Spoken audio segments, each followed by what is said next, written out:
Travis from Luck and Chuck, and the topic about Yu-Gi-Oh being expensive has been going around a lot lately, which I really don't get why, especially right now with the rarity collection. But it's a topic that always comes around in the Yu-Gi-Oh community. It's been like that for years, so I don't know. I just felt inspired to talk about it and figured I'd throw my opinion out there. I wrote like a script and then it turned into a PowerPoint, and I was like, I should make a video about this, so here I am making it. But before we get into it, do remember to subscribe to Luck and Chuck, leave a like and a comment, and if people like this, I may try to make more long form, casual discussion type of content like this. So yeah, but without any further ado, let's get into it. This topic comes up a lot in Yu-Gi-Oh! Practically like once a year, maybe even a couple times a year, and it always revolves around like whatever expensive card comes out at the time. And to the question, I think the answer is somewhere between like yes and no. People feel like we get gypped in the TCG compared to the OCG, and I definitely agree with that. Konami always rarity bumps these meta relevant cards. So like SP was like a $10 card in the OCG. It's $100 here. Fenrir was a rare. And historically, they've always done this. Dark Arm Dragon was a rare. So Wizards was a common. Stuff like that. And, these cards get very expensive. And I'm not trying to say they should be as expensive as they are. I just think the conversation about how expensive they are always tends to revolve around like specific cards at the time, but not really focusing on how expensive the game is as a whole. And I think that's a much more important question than, should like a meta relevant card be triple digits? Because as on the whole, this game has only gotten less expensive to play competitively. We all know how expensive this game could be 10 plus years ago. There's a lot of people know stories about. I've heard stories, people selling a car to buy Teledad. I've been playing this game for 10 years, and I do remember when I first started looking into it. Like Tour Guide was triple digits, and I know at its peak it was like over $200. At the Dragon Spellbook format, Tricker's deck was like $200. Book of Judgment was like over $100. These decks were very expensive, much more than anything we have to deal with now in terms of like price to play a meta deck. And there's recent examples too, like Zodiac at its peak with like $100 barrages and like $50 for the Broadmoor Dridents and $70 D barriers and all this type of stuff. And the Danger Thunder deck with the prize card, you didn't have to have the prize card to play the deck, but it made the deck a lot better. But even if you don't factor that in, Dangers were expensive and the Thunder cards were expensive. It's just a very expensive deck, most expensive deck in that format. But when we look at it in time, the gap between like decks being expensive and it being good is like shortening. Just because the deck is expensive now doesn't mean it's like, just because a deck costs like 3 times as much as a deck doesn't mean it's 3 times as better. And then while there are, exceptions all the time, card prices in this game have mostly shifted towards the staples as opposed to your core, compared to the past where you spent a lot on both. I think back to like 2012 where like you play something like Wind Up and all the cards in the main deck were like the Wind Up cards were expensive, but you also had to buy like tour guides, Exceeds, like the staple Exceeds and stuff like that. Just very expensive deck. And the shift towards like making the staple cards like expensive and the cores cheap make it much better for the players in general, because you only really have to spend a bunch of money on like the staple cards, and I mean a bunch of money is relative, but spending money on these cards, and then you can transfer them to different decks, which makes the game cheaper on the whole. I mean, you could say this about older formats too, where a lot of decks shared the same cards, but those are usually like cheap cards, making a whole like the decks usually there were cards that were expensive in the cores for whatever deck you want to play, as opposed to now where like most decks get reprinted pretty frequently and it's pretty cheap to make a deck from its core. You're usually missing like expensive staple cards. Now this is rarity collections come out. This is barely even a conversation point, but like I figured it's worth talking about because it's a very recent thing. Something to mention is that card prices in this game tend to be high at certain parts of the year and less so at certain parts. At the time of a YCS Nats, a new set release, a new support gets announced, cards go up. Like a YCS Nats, people need meta-relevant cards to play, and when new set releases and OCG support gets announced for like legacy support, cards tend to go up. They usually go up higher when the set actually comes out compared to when the support gets announced, as opposed to that format fatigue, which is like when a deck is good for like a long time, but people kind of get bored and want to play something else. We saw this like Cashtira, where like the deck went down even though it was the best deck for a long time. Cards fall off, as in like maybe decks that were like kind of okay in the meta, but like with time they kind of phase out slowly. I can think of something like Sword Soul, for example, where like the deck was fine for a while, but it just kind of like power creep kept on getting bigger and bigger, and the deck is barely a rogue deck now. And reprints are pretty self-explanatory. All these things can make a card go down. You need to know when the right time is to pick up a card and when to get rid of it. If money is a big factor to you, and you need to be ahead of the curve, you can only blame yourself for paying the max price or for selling at rock bottom on a card if you bought or sold it at a bad time. Reprints are very predictable, and what cards go up is also pretty predictable.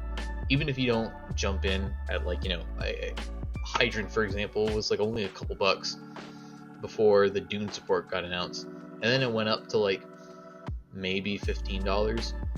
But we knew that deck was going to be really good here, especially after Arise-Heart got banned. And then it's no surprise now that the card's like $40, even though if you knew you wanted to play that deck, there's plenty of time to buy the card. But I mean, I'm not saying it's anyone's fault for not buying cards months in advance, but if money is a factor, you should be thinking about these things. So why are cards even expensive in the first place? Supply and demand is an obvious thing. Low pull rates mean there's low supply, and if it's a popular card, it's going to be high demand. Sometimes cards are just expensive because there's scarcity, even if they aren't played. I think back to like a Dusted Gold and Malicious Bane and Hero. Even though Hero wasn't like a relevant deck, those cards were over $100 just because they were so hard to get. When we think about this stuff in context, it makes sense for the prices make more sense. So here's an example: Pot of Prosperity, $100 card, or you could open a box of Blazing Vortex to get a 20% chance of opening a Pot of Prosperity. Which one are you doing? Keep in mind, Blazing Vortex is one of the worst YuGiOh sets like I can think of in a long time. Pot of Prosperity was the only good card in this set, and Underworld Goddess, but that was only like maybe $20. And then the most expensive card after that was a super rare. That's how bad this set is. Did you have time to think about it? Obviously, you would just spend $100 on Prosperity. Why would you open boxes for this? Some people just don't understand this, and they buy product anyway. I'm not saying that you can't support like your local game store by buying product, but like if your intent to opening product is to open a specific card in high rarity, there's just, I don't understand. But if money's a factor, you should not be buying boxes. But on top of that, on my next point, it's understandable why this card is as expensive as it is, because of how hard it is to get it relative to the risk needed to try to pull the card. Obviously not every YuGiOh set is as bad as Blazing Vortex. It's just an example here, but it's something that we see all the time. Now, why would you even spend $100 on a card? It's because you want to win, obviously. You can click off the video right now if you wanted to, but many these expensive cards are actually pretty good investments. Pot of Prosperity is a great example of this. If you bought it at the beginning of 2021 when it came out, when it was like $85, $90, you got a year and a half, which is much longer than most cards of its like caliber in terms of like its price and use. You got a year and a half use out of the card before it ever got reprinted. You could have made money on it if you one as you. The card peaked at like $130. And this happens very often. We see this now with Thrust and SP with time.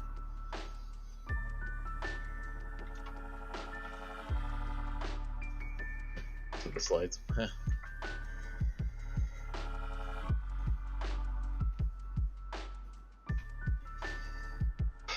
So, best time to get these cards is when they come out, typically. So the first and second sets of the year have the longest gap between the Mega Tin reprint and their initial release. So buying these cards when they come out is usually a pretty good deal, especially if it's going to be like a meta relevant card. We see that like Prosperity, again an example, but like something like Thrust is a great example. These cards are usually not nearly as expensive when they come out as they will be with time because of the gap between like their reprint and like when they usually come out, and they're still even relatively hard to get even when they come out. Now Thrust is a little bit of a weird example because it got an ulti reprint, so it's a little bit skewed compared to something like Prosperity, but historically this is something that happens quite frequently. I can think of something like Phantasme in the past, for example, or like Extrav. These cards like ended up being much more expensive than when they came out as, and they held value for a while. And usually the cards that come out of the later sets of the year tend to hold like the worst, quote unquote, only because they have like the shortest gap between like their reprint and like their release. Not even a whole year. It's only like 8 or 9 months, I think. Lubellion and Fenrir are kind of exceptions to that just because they're such meta warping staples for either their decks. They're either like using a lot of decks or just a staple in the case of like Fenrir. But yes, usually you want to get cards around the time when they come out to get the max value out of them, because to get on my next point, cards are tools. You want to get these cards early because you want to get value out of them for having the time use of like when they come out, because usually that's when they're at their most impactful. You may think it's, funny that someone spent $100 on per Prosperity like a year and a half before, when you were able to get them for like $30 when the 2022 magazine came out. But the person that bought these cards a year and a half before was getting way more value out of them, because you needed this card for a lot of decks. You could play these decks without Prosperity, but they were much better with it. And that can be the difference between you winning like tournaments, actually making your cards work for you. The investment into your deck made it to where you could actually win these tournaments and actually have something to show for you playing the game. And if you are spending tons of money on these cards, you should be trying to get your money's worth out of it by playing in like locals and winning locals, high value prizing tournaments like boxes, cases, high rated card tournaments, regionals and above. You should be competing with these cards if you're going to spend a bunch of money on them, because these cards are tools. And if you don't if you're not taking these cards and winning with them, and I mean, I'm not saying you have to win every tournament you go to, but like if you're not even using them to compete and try to win the money that you spent on these cards back in just through playing, there's really no reason to be spending all this money on these cards if you aren't going to try to make the investment pay off. And I guess another thing I'll point out, a great example of what I'm trying to say with this is a card like Forbidden Droplet. So Droplet was a crazy card, very crazy card. It came out when we thought the world was ending, so it's understandable that people wouldn't have bought it then. But the card was over $100, and it did not get a reprint under $100, like reasonably under $100, for nearly 2 years. From the point of Rise of the Duelist to the Water Duelist set, the card was like $90+ the entire time. That card was crazy. The card was insanely good in so many formats. And By the time it was like under $20 when we got the 2022 Megaton, guess what? That card has barely seen play since. I would know because I bought droplets when the 2022 Megaton came out. I didn't have access to the card before. I have almost never sleeved that card ever since I got them. It just goes to show the time, like, these cards are like really important in the time period that they come out usually, and that's why they're worth the money, because you can use them to actually win stuff. And if you're not using them to win stuff, you shouldn't be spending the money on these cards. Now, cards are tools to be used. You can win back the money that you spend on these cards just by winning and topping, even if it's just locals.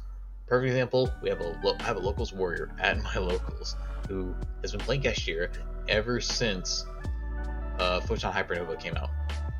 He has been farming us. He's topped or won every single locals with Cashier ever since Photon Hypernova came out. By the time Arise Heart got banned, that dude had over $700 in store credit. And that's not including like all the boxes he bought along the way. All that just by playing with his Cashier deck. He didn't have to win every one, but he topped damn near every single locals that he went to. And he was just farming us with it. That just goes to show you, like, you can spend money on these cards and they can pay off for you.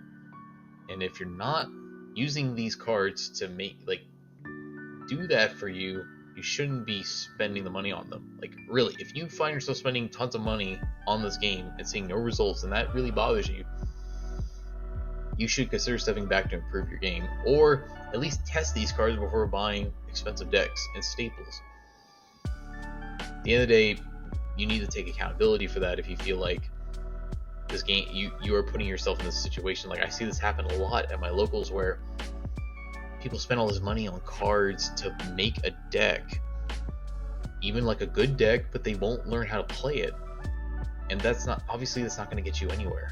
It doesn't matter if you spend a bunch of money on, I don't know, it doesn't matter what the deck is. If you're not going to learn how to play it, it doesn't matter. So another point I want to talk about is that people are hypocrites when it comes to like card prices. People commonly complain about cards when they go up in price, but they hate it when their cards get reprinted. But the thing is, most reprints are predictable. If you're worried about losing the money on your cards, you can just sell them before they get reprinted. You always have a window to sell these cards. People always need them for whatever tournament that they have. There are always people buying these cards. I'm always shocked when I look at cards that are about to get reprinted on TCG Player and see the prices people are willing to pay for these cards, even though the reprint is looming. People are still buying them. I guess maybe some people just don't even know there's a reprint, but it's public information. We know about it. And if you're playing with these cards and getting your money's worth out anyway, you should not be worried about the cards getting reprinted. Cards are a tool and not a stock. I have the exact same Ash Blossoms since Maximum Crisis came out. I have Prosperity since Blazing Vortex came out. I keep all these cards. Because I use them. And I personally just prefer keeping the original copies of cards when I can have them. But these cards, they pay off themselves. You use them. You can win prizing.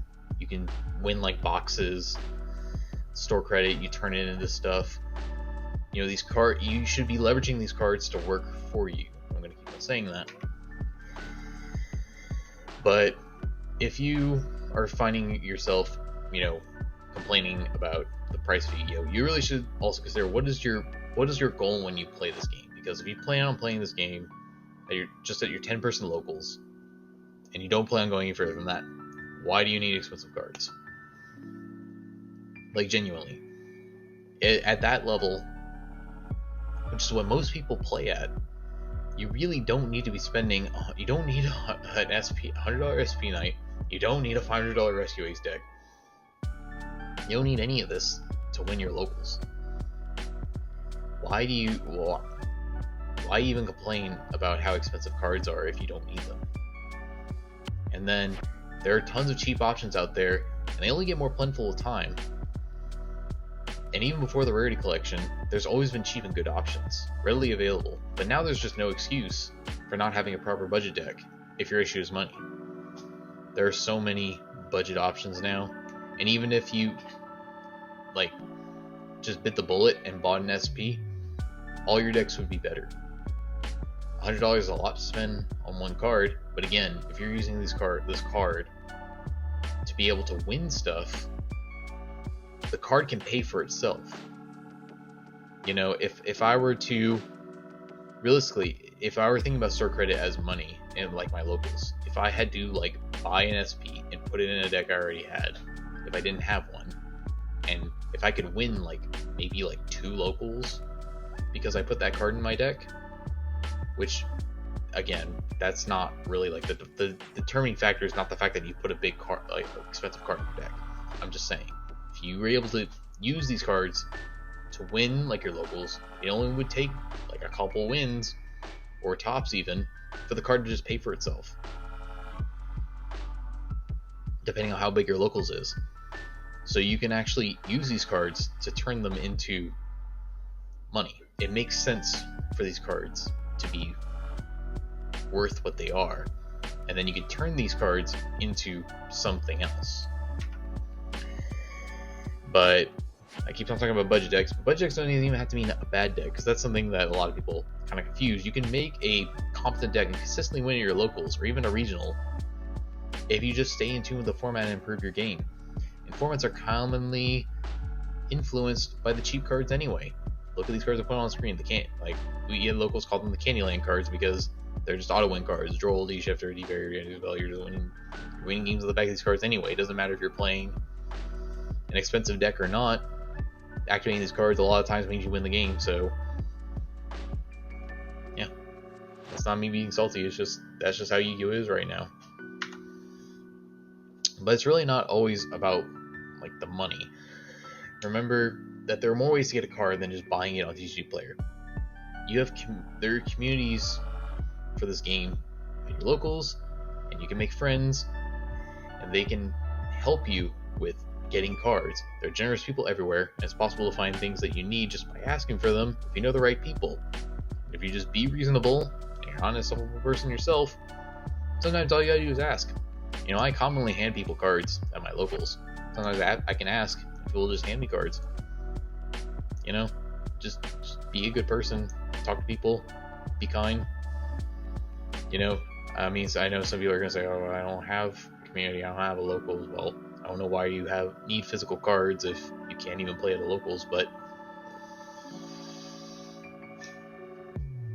sometimes all you have to do is ask. And even if it's not free, people will give you a good deal on cards, and they are everywhere. Remember that the price of a card on TCG Player isn't the real price of the card. Shipping and fees eat into the seller's profit, and you should not be buying cards for more than 85%. That is about the line of shipping plus TCG Player fee, where that's usually where our card's real value is, 85% of where TCG Player has. And unless we're talking about, you being at the YCS floor, which is not 99% of people probably watching this video. And people will give you deals on these cards. You don't just, an SP is not really $100 just because it says that on TCG Player. Most people, you could probably walk up to people and they'll sell you it for $75, and I know that still sounds like a lot of money, but considering what the card is and what you can do with the card, I think that's a pretty good deal for it. So, to really recap my feelings, is YuGiOh too expensive? I know the high price of cards can make people kind of deterred, but they aren't really necessary to play the game. I think people need to not overblow it. You will not, lose your locals because you don't have an SP level 9 in your deck. And we love to live in a world where that card is like only $10, like in the OCG. With Konami's business practices, that's just not where we are. And you need to remember that cards can be expensive, but they're not unreasonably expensive. The cards are tools, and you get value out of them by how you use them. A good player can get value out of these cards by winning with them. And if you're incapable of winning your locals with whoever the best deck is at the time, and it bothers you that you spend all this money on cards, really consider improving at the game, or if that's just too difficult, play a cheaper deck that suits your skill level better. You are not forced to buy these expensive cards. There's tons of budget options in this game that you can have fun with. And there's just no reason to torture yourself by saying that you have to play the best deck, but then if you play it poorly, you can only blame yourself, you know? Don't put yourself in this situation where you have to be bothered by the fact that you can't compete with a competitive deck if you can just play a cheaper deck that may suit you better. There's always strong budget options, and price doesn't always reflect how good a deck is. A flu deck is literally dirt cheap, but it still tops YCS's. Like, we still see this deck top consistently. Someone always sneaks in with it, and it's not by chance. It is a harder deck to play, but it is also only, with post-rarity collection, you can probably make this deck for like $50 or less. That is how good it is. That is how cheap it is, and it is very much good enough to still win. So, in conclusion, there really has never been a better time for budget Yu-Gi-Oh! Like, ever. This rarity collection has been amazing for the budget player, which is why I don't understand why people talk about this right now, when it's always like a new set comes out, an expensive card. There's expensive cards, and then people complain about it. Right now is like it's amazing to be a budget Yu-Gi-Oh player right now. And I think it's important to appreciate that it has gotten so much better compared to what it used to be. Obviously, things could be better like it is in the OCG, and it's not wrong to say that. But, again, things have only gotten better. And that doesn't mean what we have right now is bad. So that pretty much sums up my feelings about how expensive Yu-Gi-Oh is. Personally, I was a budget player for most of my Yu-Gi-Oh quote-unquote career. I've been playing this game for about 10 years, and I couldn't really afford cards like that I just wanted for myself until like 2020. You know, sometimes I could afford to spend the money on staples. Like I remember when I bought Ash Blossoms, they were the most expensive. This is the most expensive cardboard thing I've ever bought. And very rarely could I like spend money like that on cards in this game. Most of the time I was just playing a rogue deck and just trying to make things work. And if I couldn't, I just, sometimes I was playing other games to bide my time until I could find a way to play Yu-Gi-Oh again. And it was difficult, but it's also kind of challenging to have to, work around not having all the cards, not being able to just play the best deck, having to make a deck suited for the meta, like rogue-wise, and there's always been budget options. They've always been around. And honestly, that's some of the most fun I've ever had playing this game, is trying to work around like the constriction of working in a budget.